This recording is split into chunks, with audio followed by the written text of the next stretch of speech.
Are you a fan of seafood-flavored products? Did you know that around 91 million tons of aquatic animals are harvested each year in capture fisheries just to create these products? Most of these are used to produce fish oil and fish meal, two essential ingredients used in everything from animal feed to cosmetics and even dietary supplements.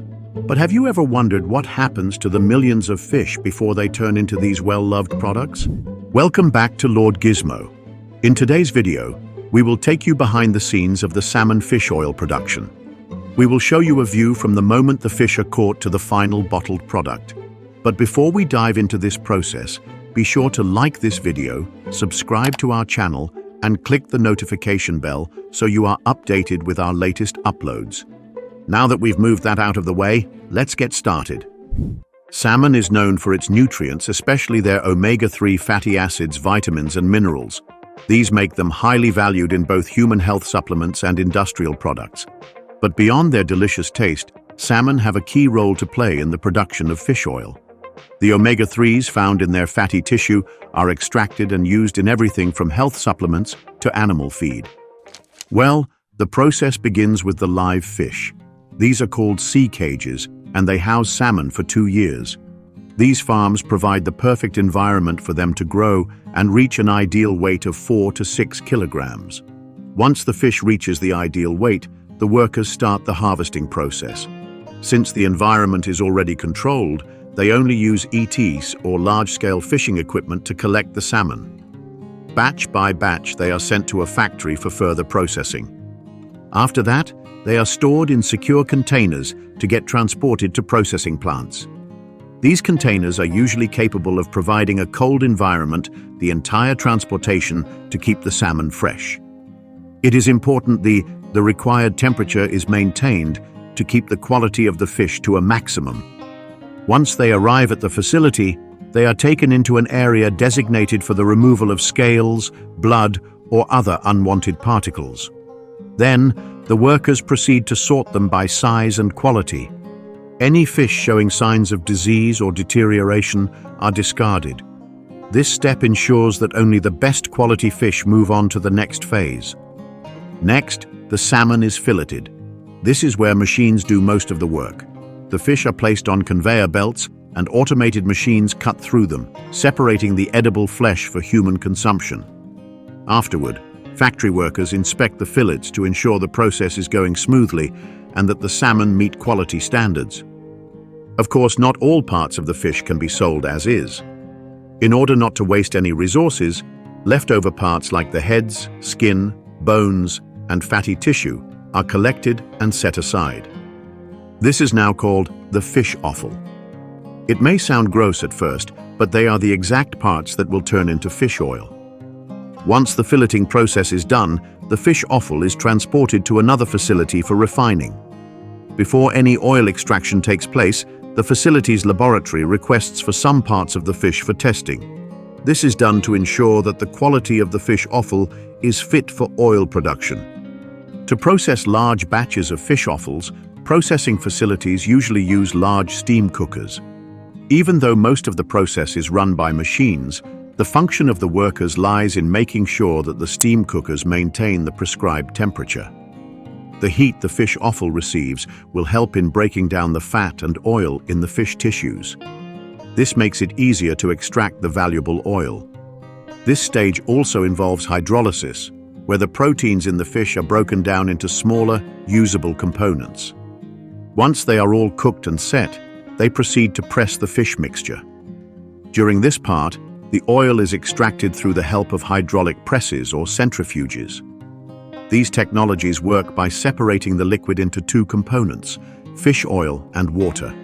However, this process does not only lead to two results. The pressed fish mixture is also left with solid remains like bones and skin. This is what they turn into fish meal. The fish oil goes through a purification process to remove any remaining impurities. Sometimes, the oil is concentrated to increase the levels of omega-3 fatty acids. It may also be deodorized and refined to remove any unwanted smells. Finally, once the fish oil is examined, they will be packed into softgel capsules. Although it can be stored into other forms, the soft-gel capsules help in easy consumption as a supplement. So, most processing facilities still prefer this style. Finally, the products are stored in temperature-controlled environments to ensure freshness and prevent spoilage. Earlier, we discussed how pressed fish oil still leaves behind solid remains such as bones and skin. In this video, however, we'll shift our focus to the fascinating process of making fish meal, particularly using anchovies. The journey starts with catching the anchovies. These small fish are usually caught in large quantities by industrial fishing boats using nets. The catch typically happens during specific seasons when anchovies are abundant in the sea. Once captured, the anchovies are immediately transported to the processing facility to ensure they stay fresh. When the anchovies reach the factory, they are placed in refrigerated containers to keep them fresh and avoid spoilage. Then, they go through the initial cleaning stage in factories. This ensures that only the purest fish make it to the next stage of processing. After cleaning, the anchovies are sorted by size and quality. If it is damaged or does not meet their standards, it is immediately discarded. Next, the anchovies are cooked. The cleaned fish are placed in large steam cookers where they are heated at temperatures between 85 and 95 degrees Celsius for about 30 minutes. This cooking process helps soften the fish and break down proteins and fats, which is important for separating the oil and solid components. The goal of the cooking process is to start the hydrolysis process. This is where proteins are broken down into smaller peptides and amino acids, which are important for animal nutrition.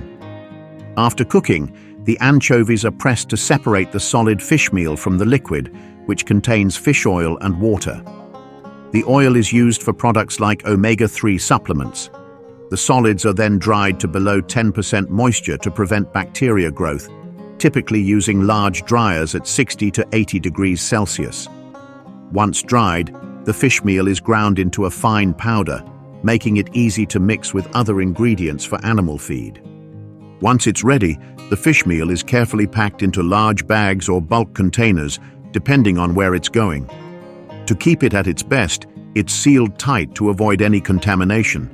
And to ensure it stays fresh, it's stored in cool, dry, and well-ventilated warehouses. Basically, the perfect conditions to preserve its quality until it's needed. Fish oil and fish meal aren't the only products that can be processed inside factories. Other facilities also assist in packaging frozen fish to prolong its life. These are processed through a precise method to maintain its freshness. After being caught, the fish are quickly transported to the factory. This is where they are cleaned, gutted, and prepared. The fish is then frozen at extremely low temperatures, typically between -20 degrees Fahrenheit and -40 degrees Fahrenheit. They usually use blast freezing or plate freezing. Blast freezing circulates cold air rapidly around the fish, locking in moisture and preventing ice crystals from forming. Plate freezing uses metal plates to freeze the salmon quickly. Once frozen, the salmon is packaged to prevent freezer burn, often in vacuum-sealed or airtight containers, and stored in industrial freezers until it's ready to be shipped. This careful process ensures the salmon stays fresh and of high quality throughout its journey to market.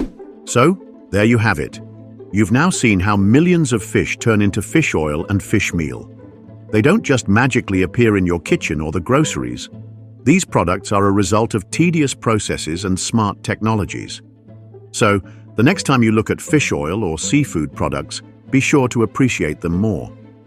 If you found this video helpful, please like, subscribe, and hit the notification bell for more processing videos. What part of the whole process piqued your interest? Let us know in the comments below. Thanks for watching and see you in the next videos.